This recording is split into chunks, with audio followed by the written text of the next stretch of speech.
Good morning, everybody. For those of you who don't know me, my name is Pamela. I'm one of the plethora of pastors. I just like saying that, plethora of pastors. There's 3 of us. So I heard this great story about 8 months ago, and ever since I have been desperately trying to work it into a sermon. So I tried to work it into the sermon. I got Paul to read it over, my husband, yesterday, and he goes, it's not working. It has nothing to do with your sermon. So, actually, Paul, can you fix this? It's wiggly. The whole thing's going like that. So, finally I said, I know what I'll do. I'll just tell you the story. It's got nothing to do with the sermon. It's just such a great story. Okay? Here we go. So about 8 months ago, I met this lady at this course I was on, and her name, we'll call her Charlotte, because that's her name, we'll call her Charlotte. And she woke up, she lives up by Courtney, by Miracle Beach, on about 10 acres, okay? And she woke up one morning and it had snowed for a foot. Thank you so much. Thank you. Otherwise I get car sick. So she woke up one morning and there's like a foot of snow on the ground, and it was so beautiful. And she could hear some teenagers playing out in the back of their property, which she thought was kind of strange because none of the families in the area had any kids that she knew of. Well, there was the Hells Angels who lived next door. She said they were actually pretty good neighbors. They burned their own house down twice, but nobody else's, so that was fine. And so she went outside to see the kids who were playing. She could hear them talking and laughing in the back, and she couldn't see them, and they kept laughing and going, look for the footprints, look for the footprints. And she's looking. Anyway, she couldn't see anything. So, and then she went into town she went into town that morning to pick some things up, and she got them, and they were still out there in the backyard. Anyway, later in the afternoon, her husband drove into Courtney to pick up their daughter from where she was working. And while he was gone, and the kids came up towards the house, and they started throwing snowballs at the house. And so she tried to look outside and see them, but she couldn't see them because it was dark outside.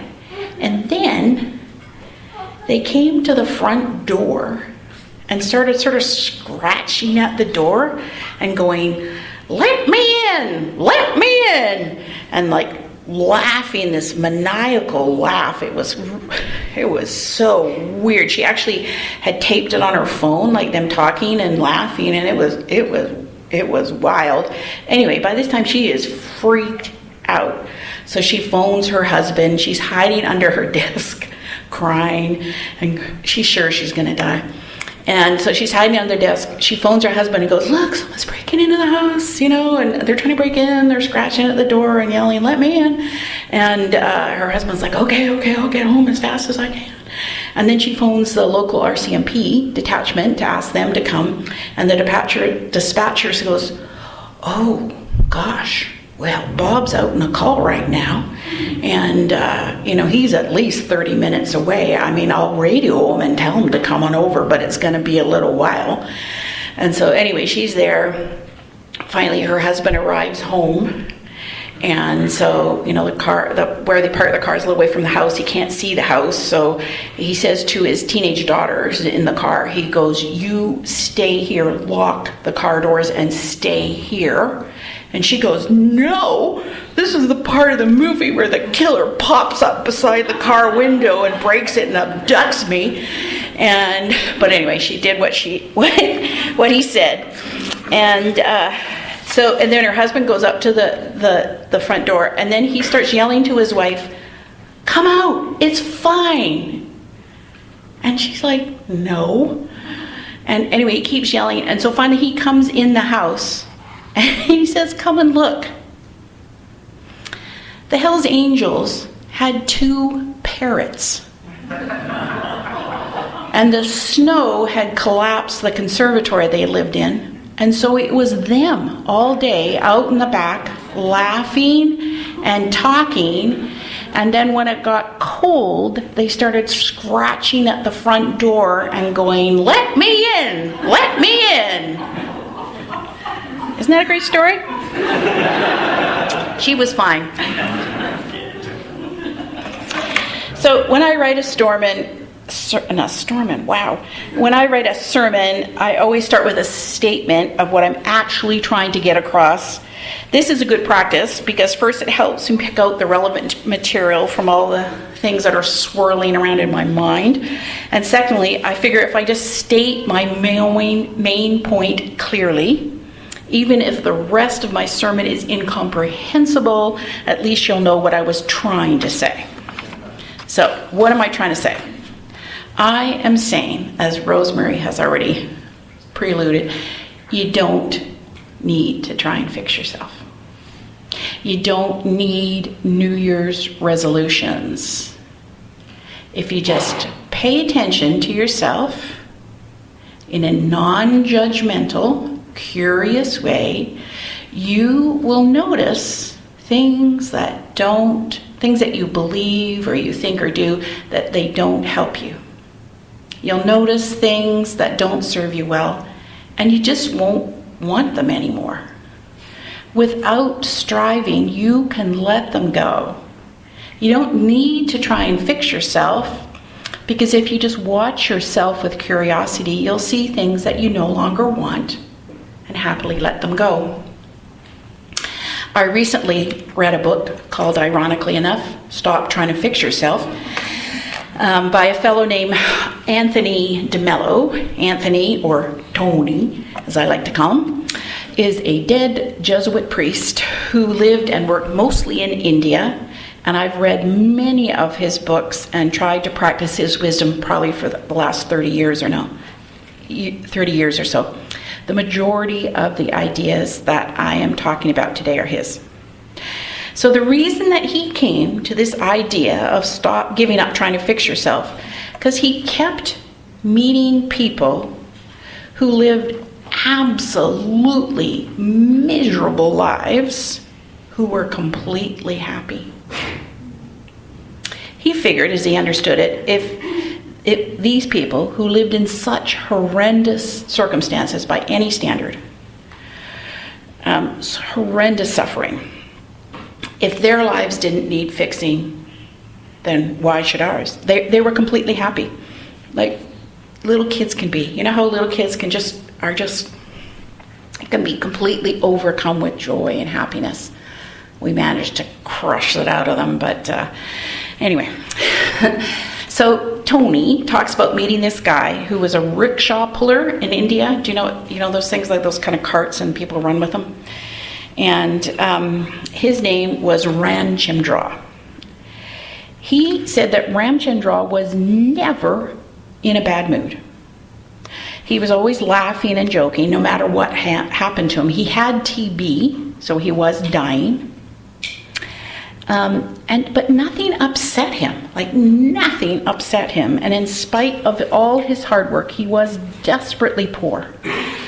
And so poor, this is like 40 years ago, he actually sold his skeleton before he died to a company that would take your skeleton after you died and prepare it to use at medical schools in the West, right?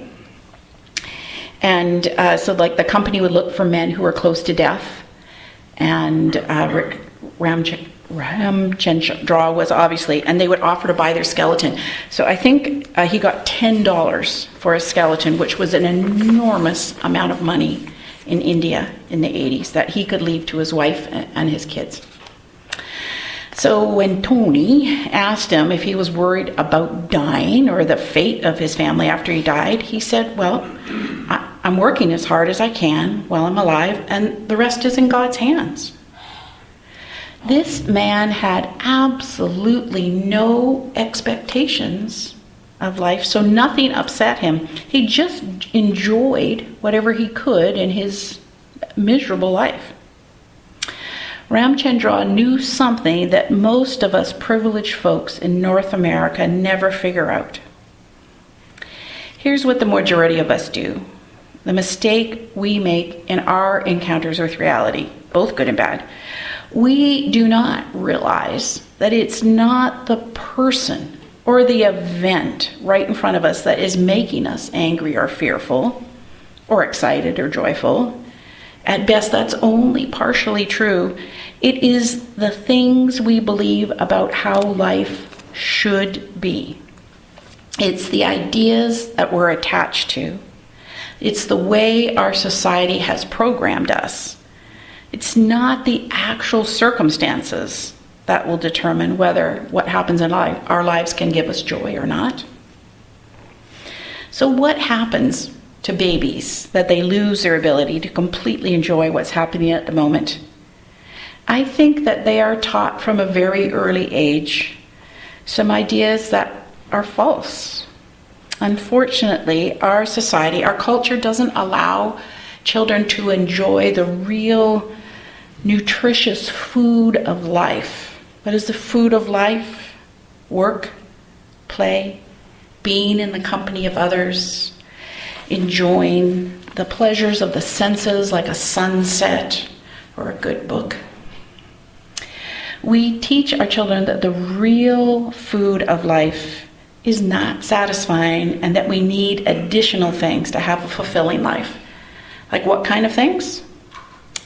Maybe the approval of their friends, the approval of their soccer coach, better toys, more time on the computer. What kind of things do we as adults believe that we need to be happy? I'll tell you my current top three. I need my family to be alive and happy. I need a comfortable lifestyle that includes trips to Hawaii, where I'm going on Tuesday, and this job. I believe if I don't have those things, I will not be happy. I cannot be happy without these things, or at least that's my perception of my life. I'm completely attached to the idea that I cannot be happy without these things. Well, the Catholic Church, in its accumulated wisdom of over 2,000 years, calls these things that we believe that we cannot be happy without attachments. We are so completely attached to our beliefs that we cannot be happy without particular things. We cannot see them. We cannot see the truth. The rickshaw puller saw the truth. He knew he didn't need anything to be happy. He wasn't attached to anything, not even his life. I picture attachments like this. Here's me. Here's the thing that I believe, but why, besides other things I already told you, that I think I need to be happy. I need people's approval, no one being mad at me. Whoops.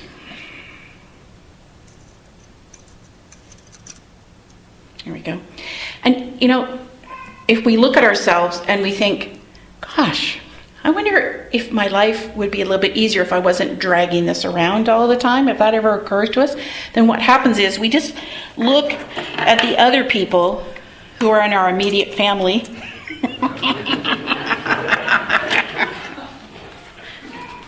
and they all look the same. So we all think it's perfectly normal to have these attachments chained to you because everybody else in my family has them.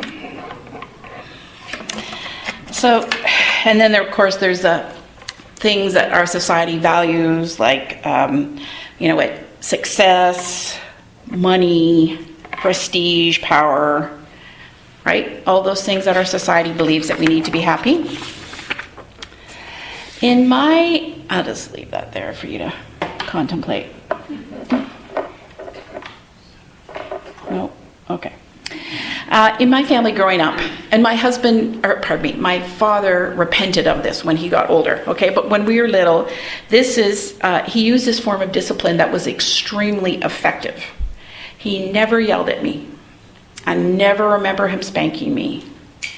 All he did was express a little bit of displeasure and then simply withdraw his love and affection from us until we complied with his wishes. Parents, This is an extremely effective way to discipline your children, to get them to do what you want to do. Sure, it may scar them psychologically for life, but it works like a gym darn. Your children will constantly be looking at you for any sign of displeasure or that you might be mad at them, and because they don't want you to be angry at them, because that means that you don't love them, right? So that's what it felt like for me. Anytime anybody was angry at me, I knew that they didn't love me.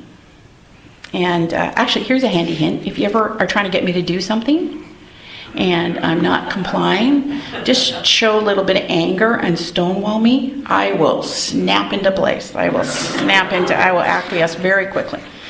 Okay, but then there's a problem with being married to somebody like me with my few little attachments. Whenever anybody, read my husband, gets angry at me, expresses anger over what I've done, I just revert to this trembling mass of insecurity in the corner. Like, I'm just flooded, overwhelmed with those feelings of being rejected. So poor Paul, when we were first married, if he expressed any displeasure with me, I dissolved into this quivering mass of emotional insecurity. I was so devastated that he had to spend a lot of time trying to comfort me and tell me that everything was all right.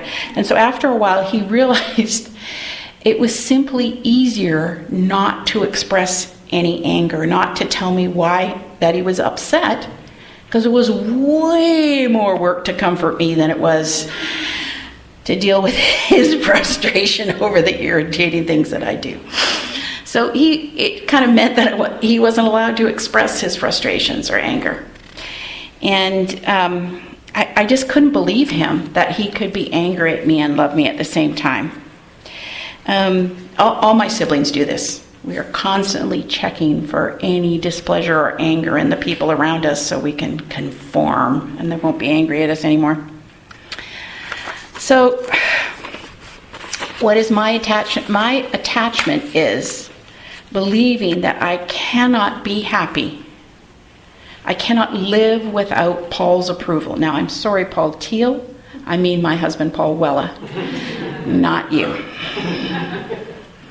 I am firmly and completely attached to the idea that without Paul's approval, there's no point. I'm just devastated by that.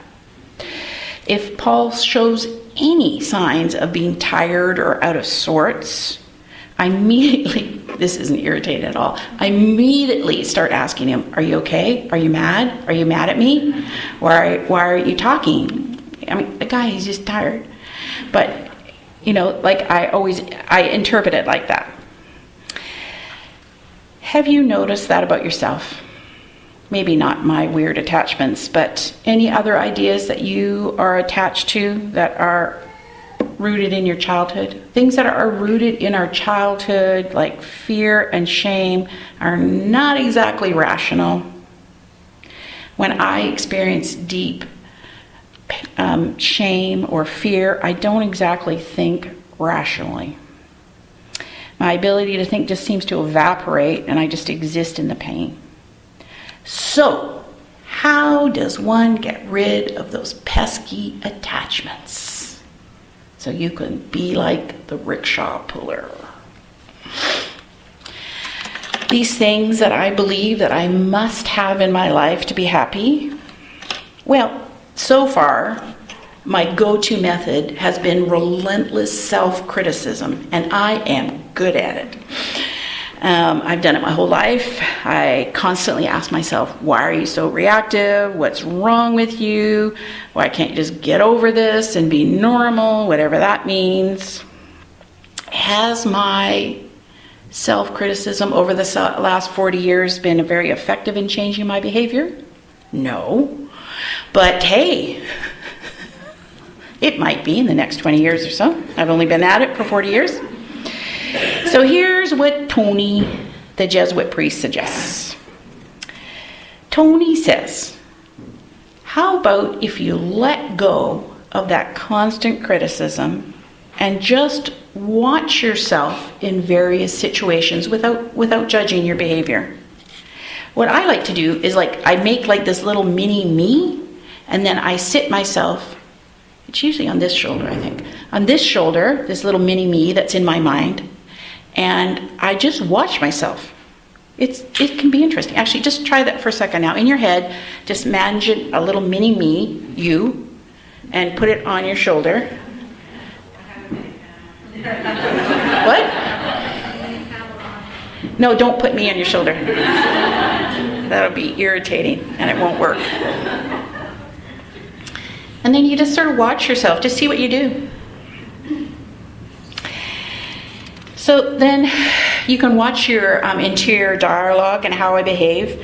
And then after a while you might start to think to yourself, gosh, maybe that's not that helpful to react that way. Maybe those beliefs aren't actually helping me. And I think, why is she so mean to herself? See, if I don't try and watch myself from a bit of a distance, I'm so wrapped up in my terrifying emotions that I can't feel anything but shame or fear. So if I can do that, do my little mini me and or mini you on my shoulder kind of thing, and I can start to question what my beliefs are. Does Paul actually stop loving me when he's angry at me? That is the idea that I'm firmly attached to. Anger equals no love. It's not a particularly rational idea, and it's certainly not what his actions have indicated over the many, many years we've been married. Could there be a chance that it's not true? Does he actually still love me when he's angry at me?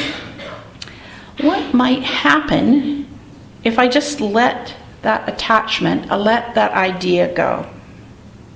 That I don't need his constant approval to be happy in life. Do you know what this could mean? It could mean that Paul and I could disagree and I wouldn't fall apart. See, once you look objectively at your attachments and see how they hamper you, you just let them go. It's not a big fight. You just can let them go. You can stop trying to fix yourself.